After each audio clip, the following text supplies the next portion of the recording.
Hola a todos, sean bienvenidos a Crayons. La dinastía Románov gobernó Rusia por más de 3 siglos, desde el año 1613 hasta 1917. Su historia comienza en un momento de caos. A comienzos del siglo XVII, Rusia vivía el llamado Tiempo de las Turbulencias, tras la muerte del zar Iván el Terrible y la extinción de la dinastía Rurik. El país atravesaba guerras, invasiones extranjeras y hambruna.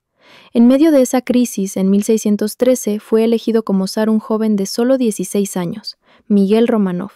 Era hijo del patriarca de Moscú y tenía lazos con la antigua nobleza. Su ascenso marcó el inicio de la casa Románov. Durante los siglos siguientes, los Románov consolidaron su poder y expandieron el territorio ruso. Zares como Pedro el Grande y Catalina la Grande modernizaron el Estado, promovieron reformas administrativas, impulsaron la educación y abrieron Rusia hacia Europa occidental. En especial, Pedro el Grande, que gobernó desde 1682, transformó a Rusia en una potencia marítima, fundó San Petersburgo y reorganizó el ejército. La monarquía rusa adoptó un modelo absolutista, en el que el zar concentraba todo el poder, sostenido por una nobleza leal y una estructura burocrática centralizada. Durante los siglos XVIII y XIX, el poder de los Románov era prácticamente incuestionable. Los zares eran considerados no solo gobernantes, sino también figuras sagradas, elegidas por Dios. El imperio ruso se expandió hacia Siberia, Asia Central, el Cáucaso e incluso partes de Europa del Este. Era uno de los imperios territoriales más extensos del mundo. Pero esa expansión tuvo costos internos. El sistema feudal mantenía a millones de campesinos como siervos, sin propiedad ni movilidad. Aunque la servidumbre fue abolida formalmente por el zar Alejandro II en 1861, las condiciones de vida no mejoraron significativamente para la mayoría. Además, la represión política era fuerte. Los opositores eran perseguidos, censurados o enviados a Siberia. A pesar de algunas reformas, el sistema imperial seguía siendo rígido, ineficiente y desconectado de los cambios sociales y económicos que ocurrían en Europa. A comienzos del siglo XX, la dinastía Románov estaba encabezada por el zar Nicolás II.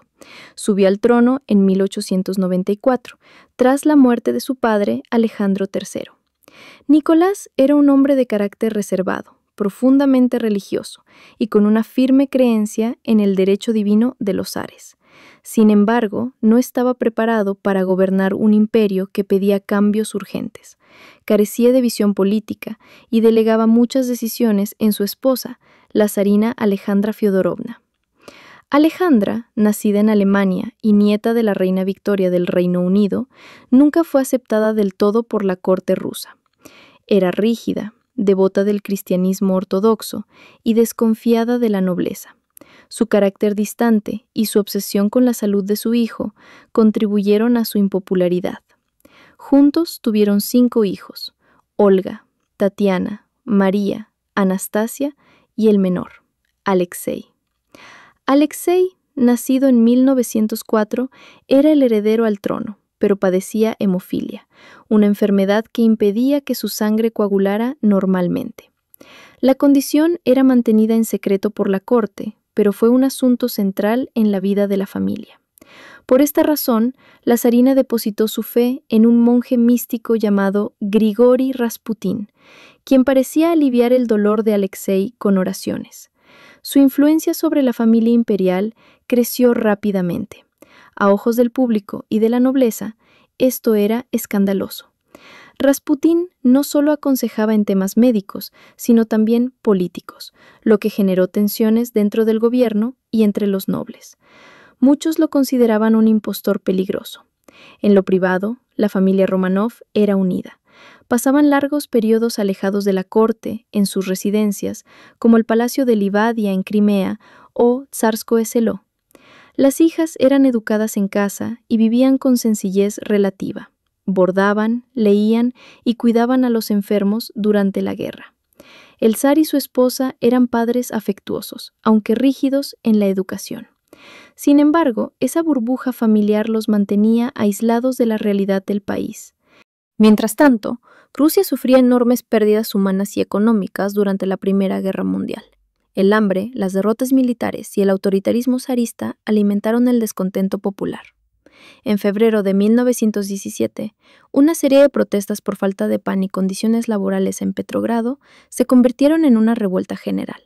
El ejército se negó a disparar contra los manifestantes. Los mismos soldados se unieron a la revuelta. Nicolás II, presionado por la situación, abdicó el trono el 15 de marzo de 1917. También renunció en nombre de su hijo Alexei. La familia fue detenida por el gobierno provisional y enviada a arresto domiciliario, primero en Tsarskoye-Seló, luego a Tobolsk, en Siberia, y finalmente a Ekaterimburgo, bajo control bolchevique. En Ekaterimburgo fueron alojados en la llamada Casa Ipatiev, bajo constante vigilancia. Vivían en condiciones cada vez más estrictas y aisladas. Les prohibían salir, cortar leña o hablar con extraños. Aún así, la familia mantenía su rutina diaria de oraciones, lectura y clases.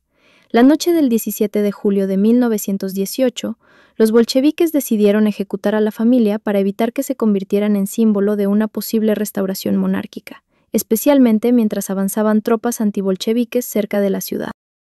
La orden fue aprobada por el Soviet local de los Urales. La decisión, aunque no existe una orden firmada por Lenin, probablemente fue conocida y tolerada por la cúpula del gobierno revolucionario. Esa madrugada, a las 2:15, el comandante Yakov Yurovsky y un grupo de hombres armados despertaron a la familia y los hicieron bajar al sótano. Les dijeron que serían trasladados por seguridad. Los hicieron posar para una fotografía oficial, como excusa para agruparlos. Nicolás, Alejandra, sus 5 hijos, Olga, Tatiana, María, Anastasia y Alexei, junto a 4 sirvientes leales, fueron asesinados a tiros y bayonetazos en ese cuarto cerrado.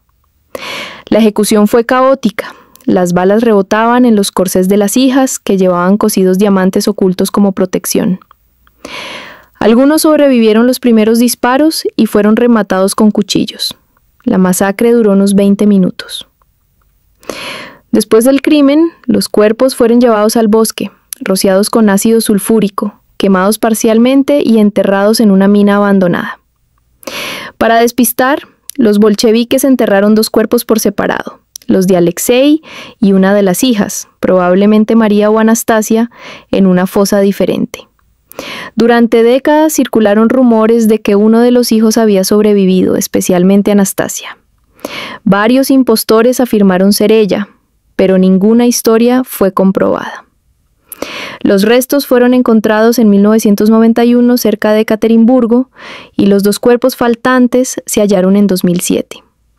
Pruebas de ADN confirmaron que todos los miembros de la familia habían muerto.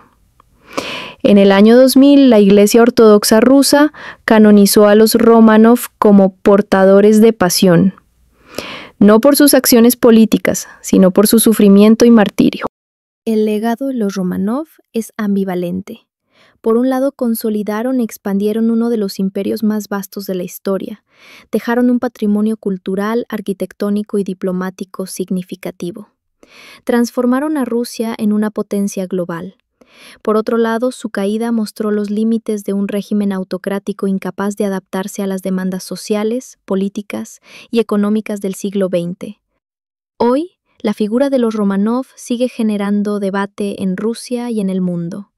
Algunos los recuerdan como símbolos de una era gloriosa, otros como responsables de siglos de desigualdad y represión.